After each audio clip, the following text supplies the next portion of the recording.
ወረቀት የለኝም ግን ልጆች ወድጃለሁ አሁን እያሳደግኩ ነው ምንም ኬዝ የለኝም ማለት ተቀባይነት የለውም። በማግስቱ ተይዘ ወደ ሀገር እስከመመለስ የሚያደርሰው ኬዝ እና የሚፈቀድላቸው የሉም ጠበቃ ይዘው የመቆየት ምን አይነት ኬዝ ነው? ኤኒዌር ኤኒ ፕሌስ ሬስቶራንት ሊሆን ይችላል፣ ጋዝ ስቴሽን ሊሆን ይችላል። ሁለት ቻንስ አለሽ። አንድ ሰልፍ ዲፖርቴሽን ይባላል። ከፈለግሽ በራስሽ ጊዜ ወደ ሀገርሽ መሄድ ትችያለሽ። አይ ሀገሬ በዚህ መልኩ መሄድ አልችልም እዛ ከመጣው አደጋ ይደርስብኛል ካለ ሶስተኛ ሀገር ይልክሻል። ኢትዮጵያውያኖቹን የትኛው ኬዝ ነው የሚያሰጋው የሚለውን እዚሁ ላይ አንስተው 17 ዓመት በላይ በሚዲያው ዘርፍ የካበተ ልምድ ያለው የቱሪዝም የጎጆ መጽሔት እንዲሁም የሪዮ ኦሎምፒክ መጽሔት ዋና አዘጋጅ የዶክመንተሪና ቪዲዮ ክሊፕ ባለሙያ የሸገር ጊፍት የተሰኘ ኦንላይን ስጦታ መላኪያ ድረገጽ እንዲሁም በዘመናዊ ቴክስታይል ህትመቶች ዘርፍ የጥልቅ እውቀት ባለቤት ለዓመታት ኑሮውን በባህር ማዶ በማድረግ የዲያስፖራው ማህበረሰብን በቅርበት የሚያውቅ አሁን ደግሞ የዲያስፖራው ማህበረሰብ ውጣ ውረድ እንዲሁም መልካም ዕድሎችን ለመወያየት በራሱ ስም ዲያስፖራ ቫይብ የተሰኘ ፖድካስት ይዞ ብቅ ብሏል። ሻውል ታደሰ በዲያስፖራ ቫይብ ፖድካስት ኑ ስለ ዲያስፖራው እናውጋ ይላችኋል። ሰብስክራይብ በማድረግ ቤተሰብ ሁኑት። እንደው ግን ሻውል ወደኛ በደንብ እንሰደውና ኢትዮጵያውያኖቹን የትኛው ኬዝ ነው የሚያሰጋው የሚለውን እዚሁ ላይ አንስተው እንግዲህ ኢትዮጵያኖች በተለያየ ኬዝ መጥተዋል እዛ ሀገር። ለምሳሌ ኢንስፔክትድ ኢሚግራንት የሚባሉ አሉ። እነሱን አይወዳቸውም ትራምፕ። እነሱ ማለት በቦርደር የገቡ ናቸው ኢንስፔክት ሳይደረጉ። አይ ቲንክ ልዩነቱ እንደሚመስለኝ ከሆነ ለምሳሌ በቪዛ ሄደሻል፣ ጉብኝት እዛ ሄደሻል። ጀስት ከሄድሽ በኋላ መመለስ አልፈለግሽም፣ እዛው መቆየት ፈለግሽ፣ ጀስት ቢካም አውት ኦፍ ስታተስ። ግን አትሊስት አመጣጥሽ ይመስለኛል ከዚህም ስትሄጂ ቪዛ ስትሰጥሽ አትሊስት ኢንተርቪው አድርገሽ ሄጄ ወንድሜ ልጠይቅ ወይ እህቴ ሰርግ ስለሆነ እናቴን ላይ ወይ ደግሞ ሾፒንግ ላይ አድርግ ምናምን ብለሽ መተሻለ ነው። እዚህ ከመጣሽ በኋላ በቃ ሀገሯ ማለለሽ ወይ የሆነ ሰውዬ ወድጄ ምናምን ብቻ የራስሽን ኬስ ተማሙቂውና ልትቀሪ ትችያለሽ። ሌላው ደግሞ በቦርደር ደርምሶ ይገባል ማለት ነው። ያ እነሱ ሲሪየስ ኬዝ ነው። ኢንስፔክት አላደረግናቸውም። እነዚህ ሰዎች ቦርደራችንን ጥሰው ነው የመጡት። ቦርደር መጣስ ብቻ ሳይሆን እኛንም ንቀውናል። ማን እንደሆኑ አናውቅም። ክሪሚናል ይሆናል። የሆነ ሰውዬ የሆነ ሀገር ላይ 5 ሰው ምሽግ አድርጎ ገሎ በዛ በኩል መግቢያ ስላለ ብሎ በአማዞን ጫካ በምናምን አቆራርጦ ያን ሪስክ የወሰደ ሰው በጫካ በቦርደር መግባት ምን ትናፍለሱ ደግሞ እና እንደዚህ አይነት ክሪሚናልስ ሊመጡ ይችላሉ። የተለያየ ኢሹ ያላቸው ብድም ሊመጣ ይችላል። ቢኮዝ ሜንታል ሄልዝ ማለት ነው አይደለ? መጥቶስ እዛ የሆነ ነገር ሪስክ ቢወስድና አንድ አደጋ ዜጎቼ ላይ ቢያደርስ በሚል አንስፔክት ይሏቸዋል። እነሱን በጣም ፊልተር ማድረግ ፈልገው እነሱ ላይ በጣም ተበሳጭተውባቸዋል፣ ተራደውባቸዋል። አሁን እንደውም በቀሩ ቀን ሌት የወጣው ህግ እንዴት ነው የሚያሳየው? ዳዝም ማደር 30 ዓመትን ብትኖሪ 50 ዓመትን ብትኖሪ ልጅም ቢኖርሽ ወልደሽም ቢሆን ባለቤትሽ ሲቲዝን ብትሆንም as long as uninspected በተለይ በቦርደር ከገባሽ ሪፖርት ነው የሚያደርግሽ ኬዝሽ ካልተስተካከለ ነው ሴንስ።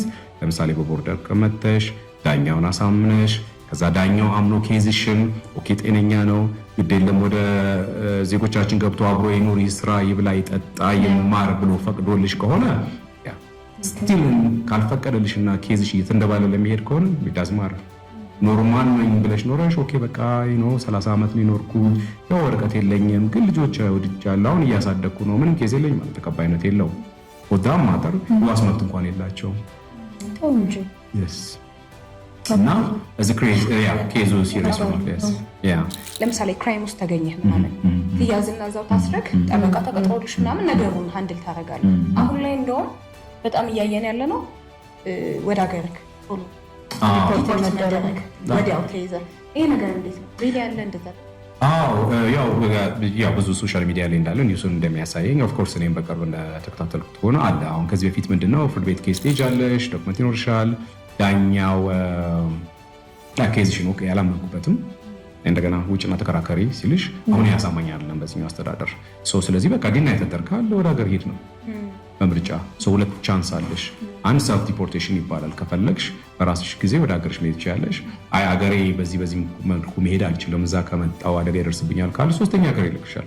ምርጫ አለሽ። ሳውት ሱዳን መሄድ፣ ሩዋንዳ መሄድ፣ ኡጋንዳ መሄድ፣ ኤሪያ ሀገር ምናምን አድርጎ ይልክሻል። አያስቀምጥሽም እዛ ዲቴን አድርገውና አግሬሲቭ ሆናል። እንግዲህ እኔ ሳስበው በአጠቃላይ ሳይኮሎጂ ነው እላለሁ። ሳይኮሎጂ ኢን ሴንስ ኦኬ ናው አለምዬን we are serious merciless ነን ኢሚግራንት ካሁን በኋላ ኢሊጋል ሆኖ መኖር አይቻልም፣ ሌጋል ሆኖ ብቻ ነው አሜሪካን ሀገር መኖር ይቻለው የሚል አይነት መልእክት ለማስተላለፍ ይመስለኛል። እና ኬዙ ያው በዚህ መልኩ ነው። አብዛኞቹ ደግሞ በዚህ አጋጣሚ ጀስት ራን አዌይ ሆነዋል። ሁሉንም ሰርች አድርገው ማግኘት አልችሉም ቢኮዝ ስለፈሩ አሁን ወደፊት ተደብቆ አሜሪካ ትልቅ ሀገር ነው የሬንዴር እና በተገኘው አጋጣሚ ኤኒዌር ኤኒ ፕሌስ ሬስቶራንት ሊሆን ይችላል፣ ጋዝ ስቴሽን ሊሆን ይችላል፣ በተገኘበት ያ ኢሹ ያለና ወረቀቱ ያልተስተካከለለት ሰው ወደ ዲቴን እያደረጉ ነው። እንደዚህ አይነት ፕሮሰሶች አሉ። ሲሪየስ ኬዞች ኬዙ ግን ዲፍረንስ አለው። ለምሳሌ በጣም እንግዲህ በማግስቱ ተይዘህ ወደ ሀገር እስከመመለስ የሚያደርሰው ኬዝ እና የሚፈቀድላቸው የሉም ጠበቃ ይዘው የመቆየት ምን አይነት ኬዝ ነው? አይ ቲንክ በማግስቱ ወደ ሀገራቸው የሚመለሱት ትረስት ሚ ዩ አር ክሪሚናል በማግስቱ አይደለም እንደው ሳይነገሩላ ራሳቸውን ኮኮ አርጎ ቢወስዱ ሽራዝ ደስ ይላቸዋል። ጀስት ላይክ ኢፍ ዩ አር ክሪሚናል ዳትስ ኢት ሜርስለስ ናቸው። ኤንድ አንዳንዴ አትፈርጅባቸውም። ኦፍ ኮርስ የሚያሳዝንሽ ነገር አለ። አንዳንድ ኬዞች ታያለሽ፣ ህጻናቶች ያለቅሳሉ፣ አባታቸው ተነጥለው እናታቸው ተነጥለው ነገር ይሄዳሉ። ግን እነሱም የሚሉት ምንድነው ዜጎቻችን ላይ አዲስ ሴፍ ማድረግ ስላለብን ነው። ኤንድ ኦል ካይንድ ኦፍ ኢሹዎች አሉ። የእነሱም ኬዞች ቢደረደሩ ምናልባት ልጆቻቸው በድራንክ ድራይቨር ተገጭተውባቸው ሊሆን ይችላል፣ ጠጥቶ በሰከሩ ኤንድ ክራይም ክሪሚናልስ በሆኑ ላይክ ጋንግ ሜምበርስ ላይክ ተገለውባቸው ሊሆን ይችላል።